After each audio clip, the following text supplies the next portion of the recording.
Good morning, everybody, and welcome to our Essentials 40S class. Yesterday, we started talking about lesson 4, which is sine and cosine law applications.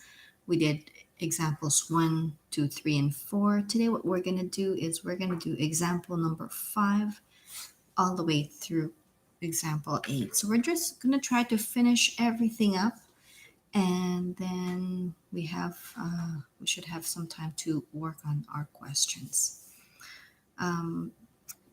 So taking a look at example number 5, it says the Luxor Hotel in Las Vegas is shaped like a pyramid with a bright light beacon shooting out of the top. Cynthia is a contractor who wants to bid on a contract washing the exterior of the building. She needs to know the length from the tip of the pyramid, which is here, to the base of the pyramid, which is here. The angle of elevation from Cynthia to the top of the pyramid is 20. So this is actually where Cynthia is located. So this is Cynthia. And when they said angle of elevation, we said angle of elevation is the angle. If we are looking straight, this is horizontal, looking straight.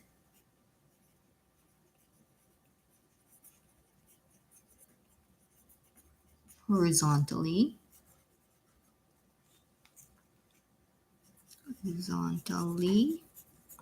Now, if we just look straight, we have not elevated our eyesight. So if we look up, that's what elevation is. Okay, so if this is our eye right there, and if we just look straight, nothing, right? That's our zero line. And if we look up, that's our angle of elevation, because the word elevate means to go up. So here, the angle of elevation from Cynthia to the top of the pyramid is 20. So this is Cynthia looking up. This is the horizontal, like this is where she's like looking straight down here from the ground. And then she's looking up, and then that's angle of elevation. And when she looks up, she sees the top. She's standing at the point 250 feet from the base of the pyramid. So this is where she is standing, 250 feet. The outer wall of the pyramid makes an angle with 35 degrees to the ground. So now looking at the pyramid right here, it makes 35-degree angle from the ground. So if we just look at this triangle right there, okay, so if we just look at that triangle right there, I'm just going to zoom it a bit. We have this angle and we have this side. We don't have much information in the triangle. So what we can do is this angle here is actually outside the triangle. So we can't really use that in some of our calculation. So what can we do? This is where we're going to use the supplementary angle. So here we're going to use supplementary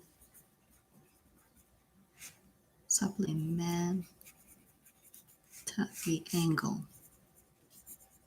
Okay, so if you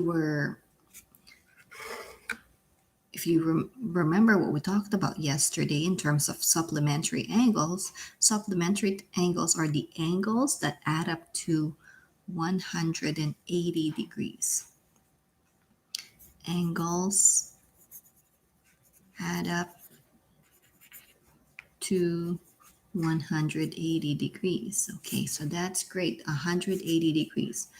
This 35 degrees outside, how much more do I need to make it 180? Because 180 degrees is when it opens up this way, okay? Or this way. This is 180 degrees when you got a straight line, like a opening up the book, laying flat. That's opening it 180 degrees. So this part, how much is that one? So that angle right there, we're going to call theta. Okay, we'll just have to name it. So that angle theta is equals to 180 minus 35 degrees. So that's going to give us 180 minus 135 is going to give us 145 degrees.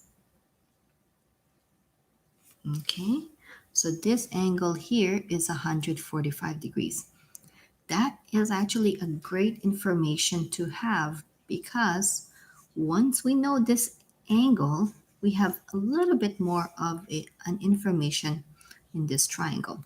So I'm going to put that in 145 degrees. 145, that's this angle right there. Okay, so what can we do? What can we do?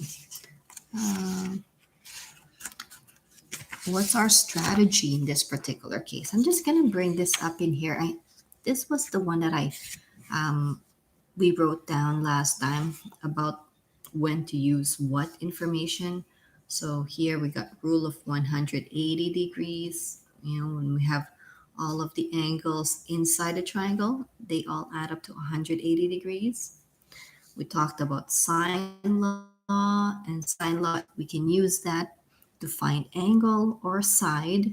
Okay, so we're going to use sine law to find angle or side, but we have to have a complete pairing of side and angle. Okay, so we have to look for complete pairing. We can use this version of cosine law. And when do we use this? This is when we have a sandwiched. When an angle, given angle, has to be a given angle, is sandwiched between two given sides. Okay, and then cosine law is when we have three given sides and we're looking for an angle. So let's take a look at this one in here. Okay, what do I have? I don't have a complete pairing. Okay, so I got this angle here, but I don't have a side, so that's not a complete pairing of angle side. I have this angle right here, but then the opposite side is this one, so that's not a complete one. I have this side here, but no angle. So it looks like, what can we do? Well, I noticed that you got 20-degree angle here. We got 145 right there. We could probably find out this angle right up there. Okay, because we have two angles, we could figure out the third angle, right? So we're going to use, in this particular case, we're going to use rule 180 degrees. So how big is this angle right here? So if we want, we've already used the theta, so we're not going to use that again. So we're just going to use a different letter. We're going to use alpha. Okay. Okay. So, or you can call it angle A. It doesn't really matter. So I just use a Greek letter alpha. So what is that alpha right there? Kind of looks like a fish. So 180 minus 145 minus 20. And what does that equal to? So 180, it's going to show it here. 180 minus 145 minus 20. And whatever's left over, that is the angle for that alpha there. So 15 degrees. So we figured out that that angle is 15 degrees. And that is a great thing because now that we know that this is 15 degrees, we know that's 15 degrees, we have figured a complete ratio, complete pairing of angle and side. So if this is the angle it opens up to this side. So these two information are comparing, complete pairing.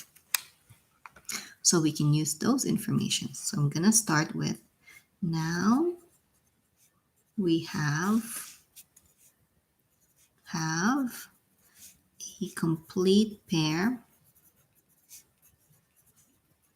of angle and side.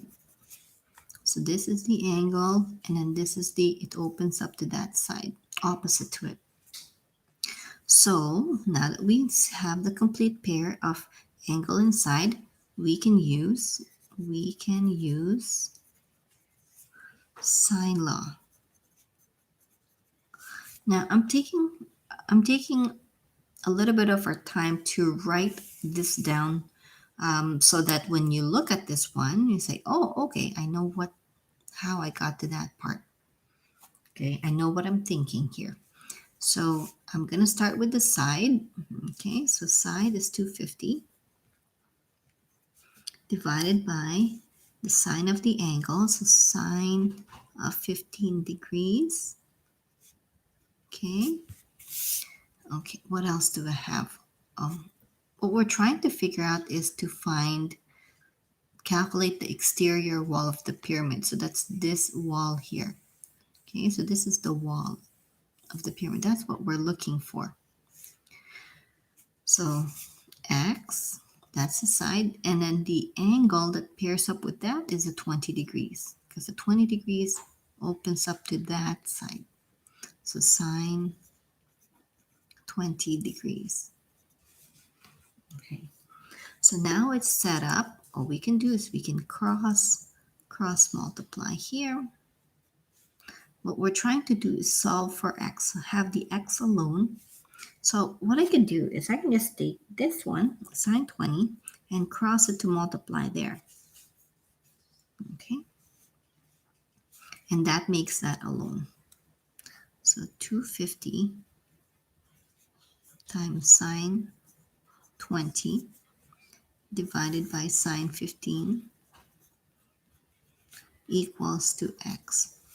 Now, we've seen that, previously before that we can cross multiply, right? Cross multiply both. We could do that, but eventually we would have to divide by sine 15 again. So what we'll do is we'll just cross multiply, because this is already alone in the numerator. So here, x is equals to whatever all of these numbers are. We have to make sure our calculator says degree. Okay, it says degree.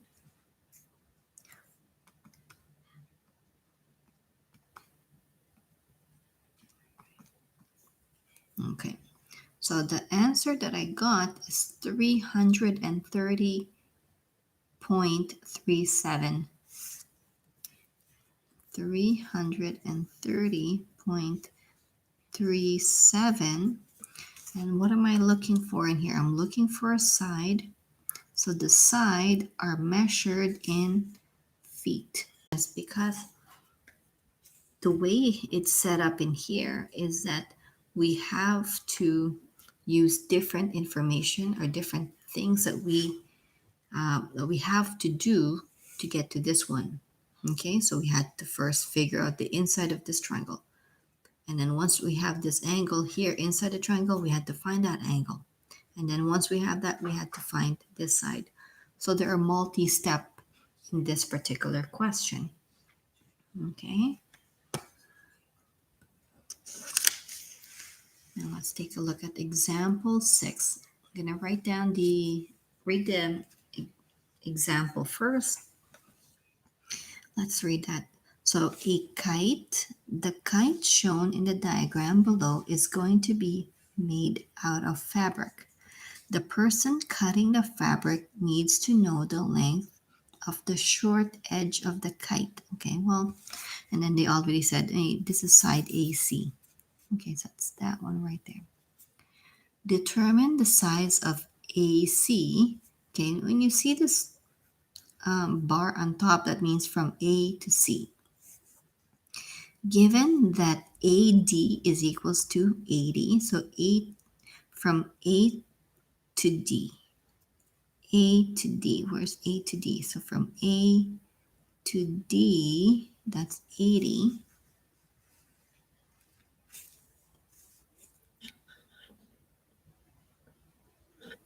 From A to D is 80. And then they say from C to D, from C to D is 65. And angle, okay, so this one here, angle BDC.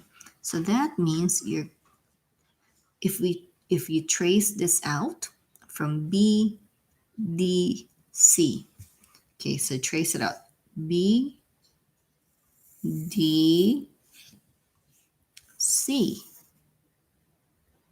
So that you're going to get this one here.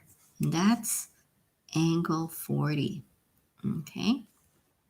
So this is actually just one angle. You just trace out these vertices, right?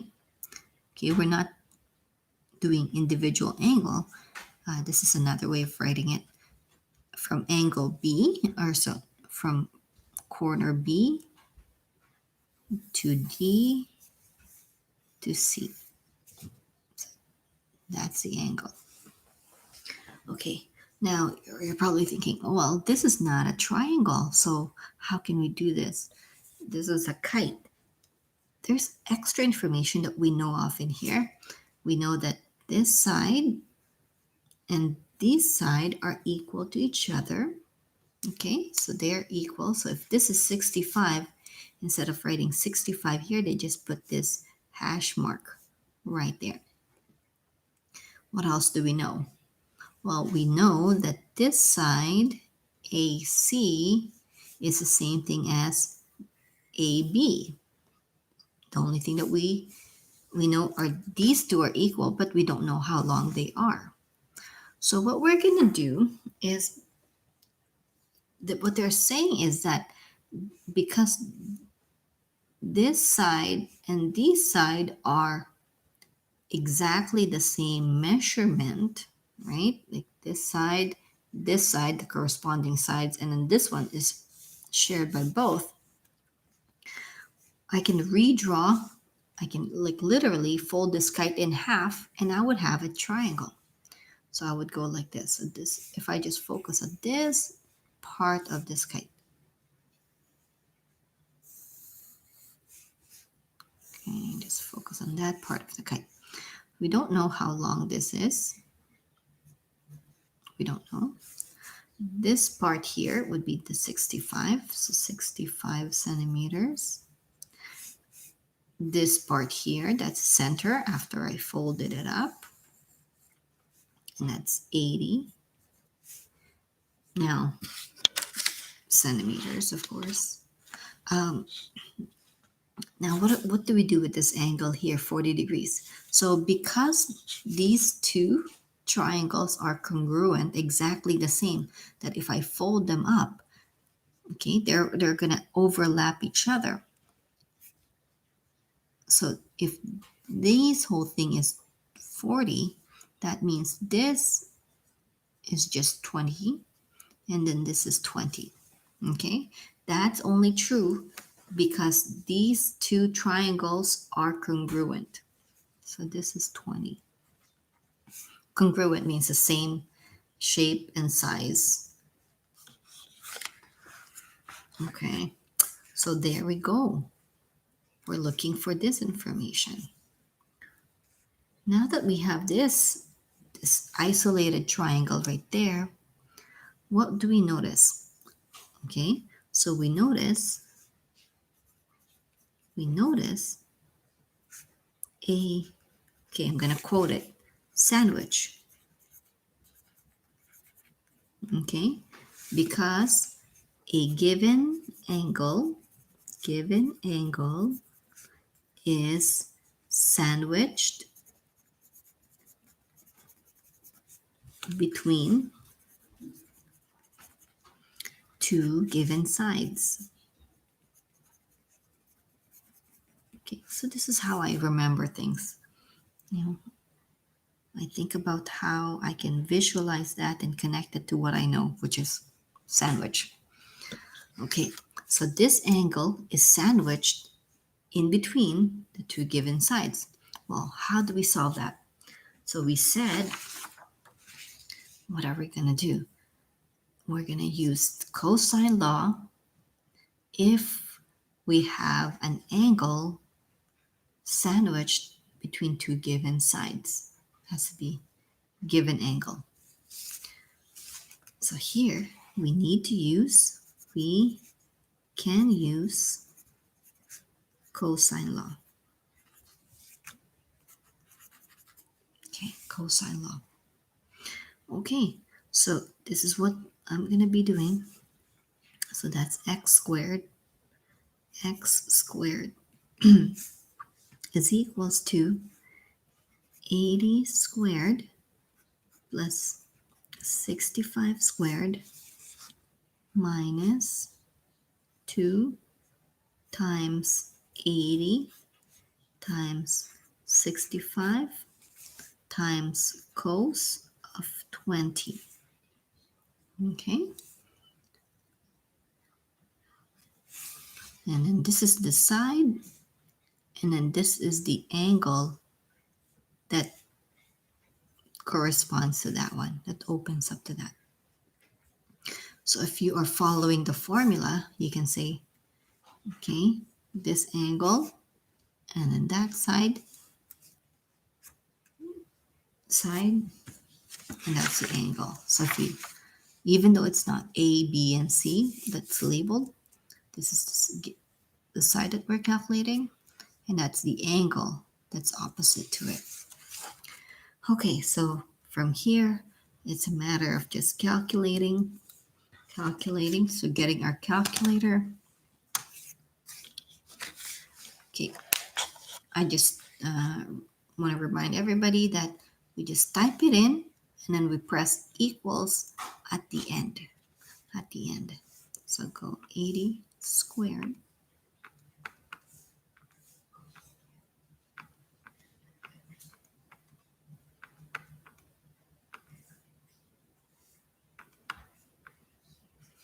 Okay, so if you typed it,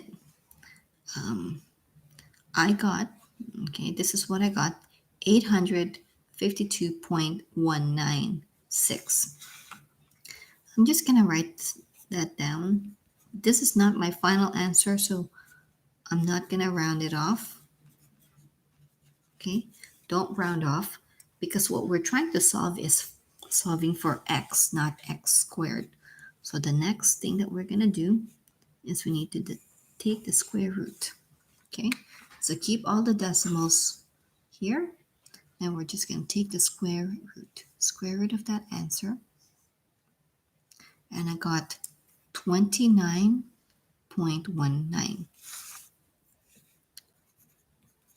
29.19. We're looking for a side in here, and all the side length are measured in centimeters, so this has to be also in centimeters. Okay, so that's great. The great thing about this question is that we are learning some extra stuff. We're not just looking at this one in here, looking every single part of it and see what information do we have to solve for that. Okay. Yeah, this is an interesting one. So let's take a look at example number 7. It says here, your friend lives in an apartment building. Okay. From their balcony, they spot you on the ground. So this is a friend, and then they spot you on the ground. So this is this is you, and then this is a friend.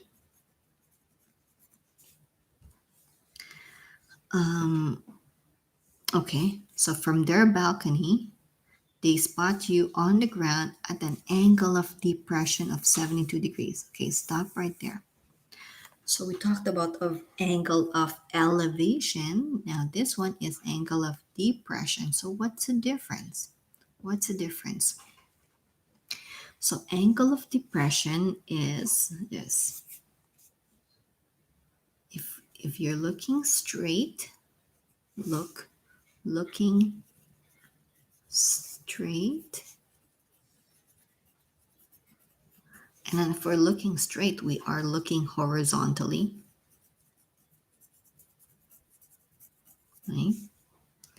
Now, if we look down,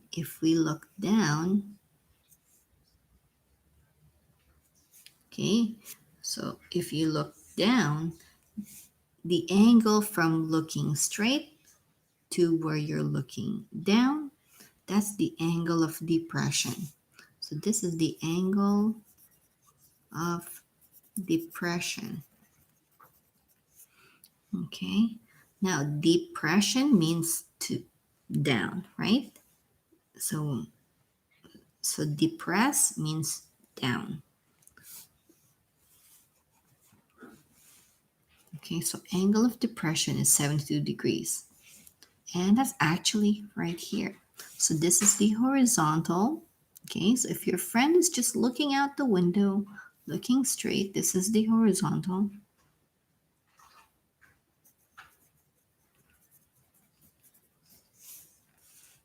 And then if your friend looks down to look at you down there, this is the angle of depression.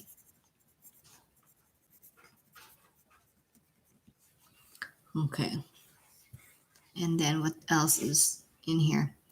If your friend is 30 meters from the ground, so if your friend is 30 meters from the ground, so this is your friend, and where's the ground? The ground is down here, 30 meters from the ground. So they already have that in here. Okay. So if that information is not given to us, we could figure that out because your friend is up here and the friend is 30 meters from the ground. So this is the ground. Determine the distance that you are standing from the base of the building.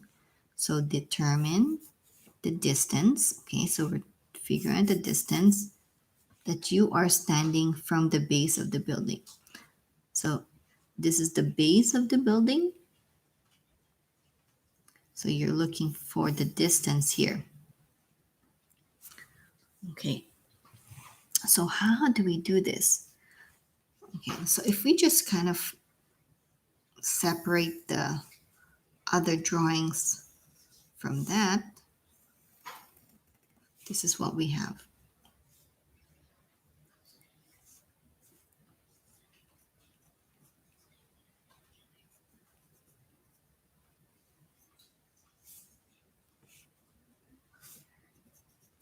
Okay, so I'm going to close that off because this is not even part of the inside of the triangle.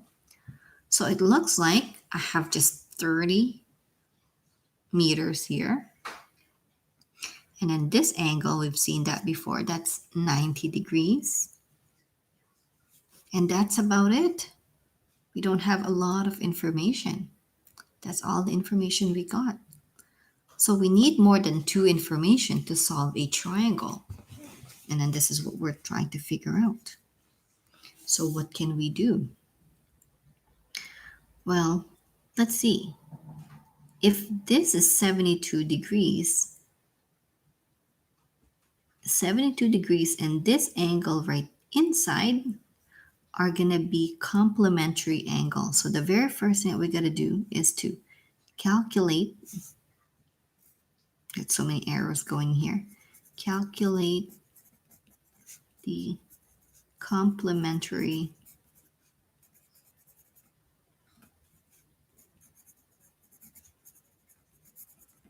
angle.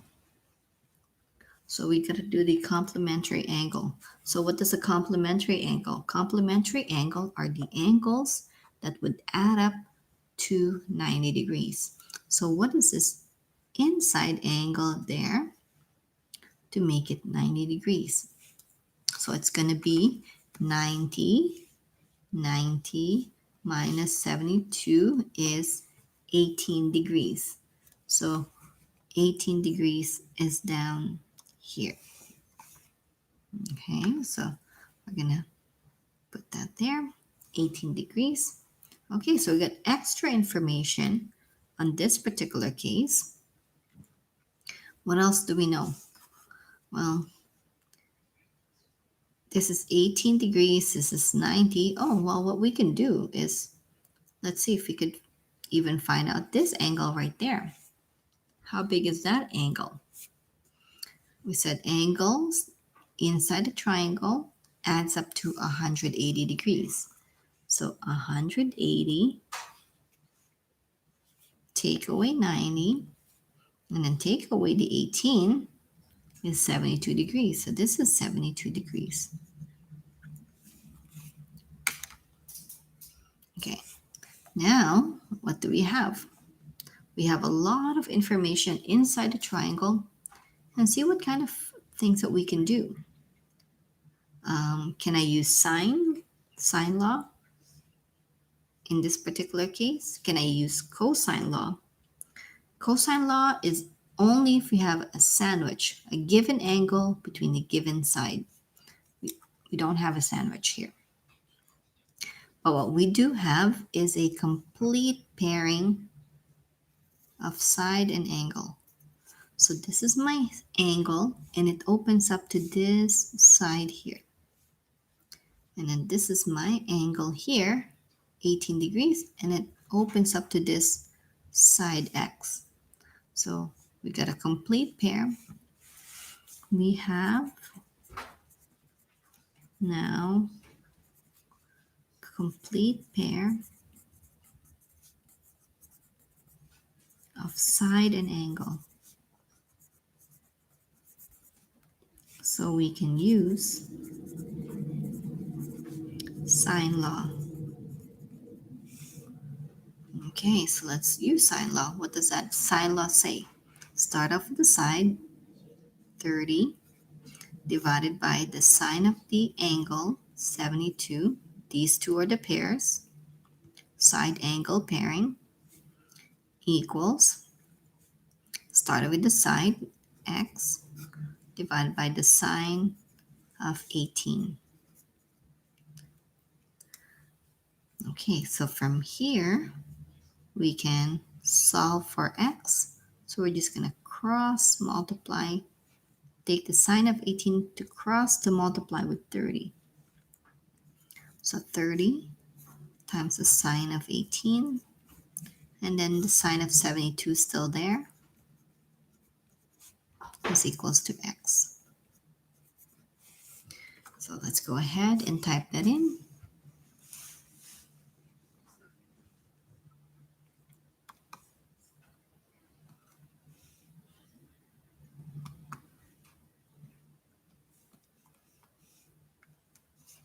Okay, so I got 9.75.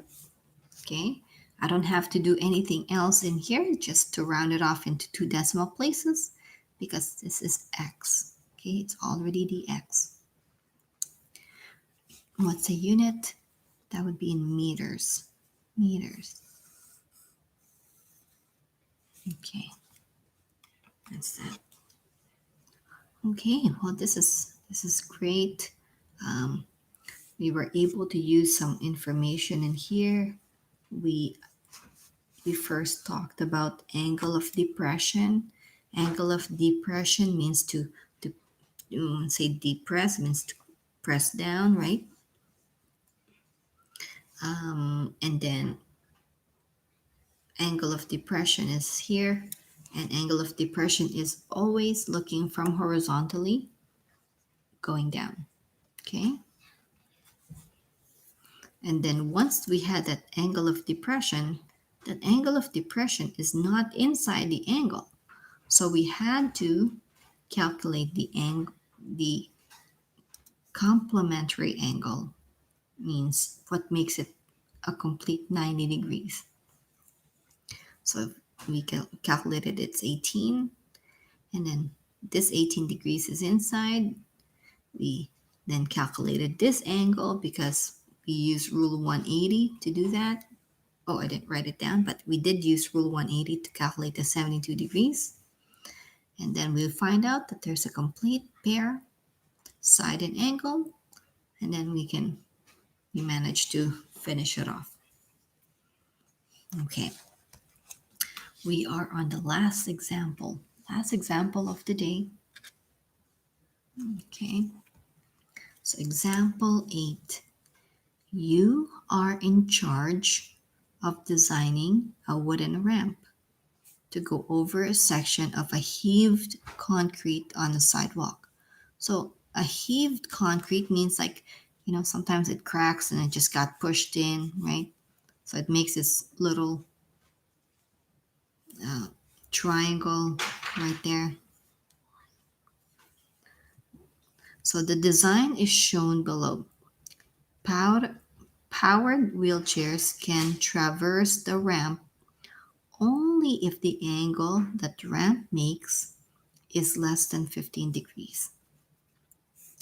Okay, so the wheelchair can only go up if the angle is less than 15 degrees. Okay, it has to be less than 15 degrees. Will your design be able to accommodate people in powered wheelchair? Justify your answer. So the question is, will your design work? It's a yes or no question, but we can't just say yes, or we can't just say no. We have to justify our answer, show that it works or it doesn't work. So let's see this triangle in here. Okay, so this is the broken part of the road or sidewalk. We're creating this ramp here. So they said that the ramp has to be less than 15 degrees. Well, we're going to try to figure out this angle. Is that going to be less than 15 degrees? Is this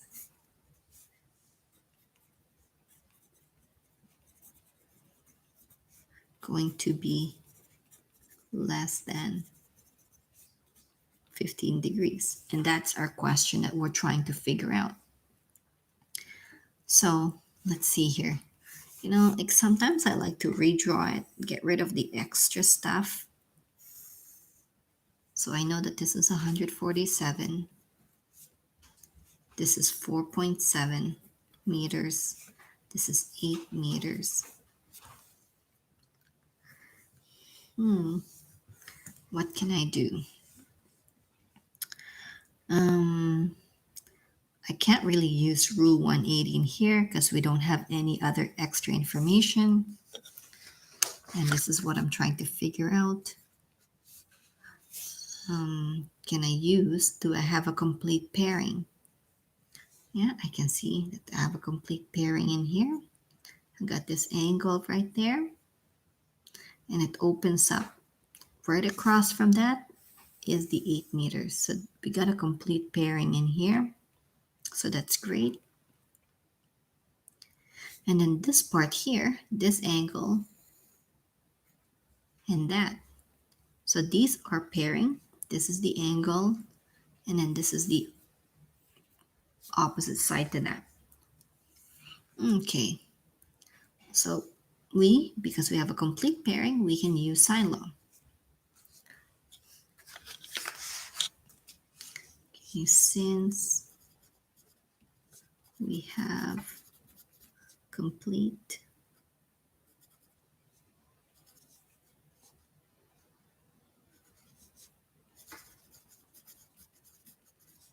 pair of side and angle, we can use sine law. Okay, so we got to set it up. So sine law is you got a numerator and the denominator. So numerator starts with the side. So I'm going to start with the side, 8 meters divided by sine of the angle. Sine of the angle. Angle is 147 equals. Okay, I got to start with the side. So 4.7. Oh, I don't have to write down the meters. I'll deal with the unit after. 4.7 divided by sine theta. Okay, so we're trying to solve for theta. Because sine theta is in the denominator, so we have to cross multiply it completely. Okay, since our information in here is in the denominator, we can't just do that. Okay, so we have to completely do the cross multiplication. So what do we have? 8 times sine theta equals 4.7 times sine 147. Okay. So how are we going to do this? We're going to solve for this one. So get rid of the 8. Divide both sides by 8. Divide both sides by 8. And then the 8 will cancel. We're left with sine theta. Sine theta equals to whatever all these stuff is. Let's calculate that.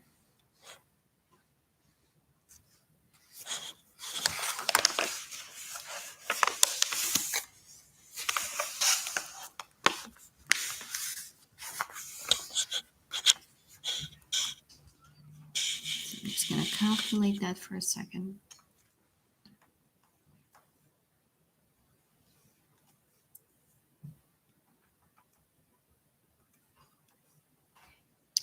Okay, so I'm gonna get, this is what I got. I got 0.319755433.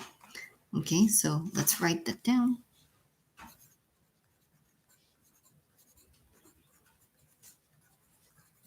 Okay. This doesn't look like it's an angle. It's like such a tiny one.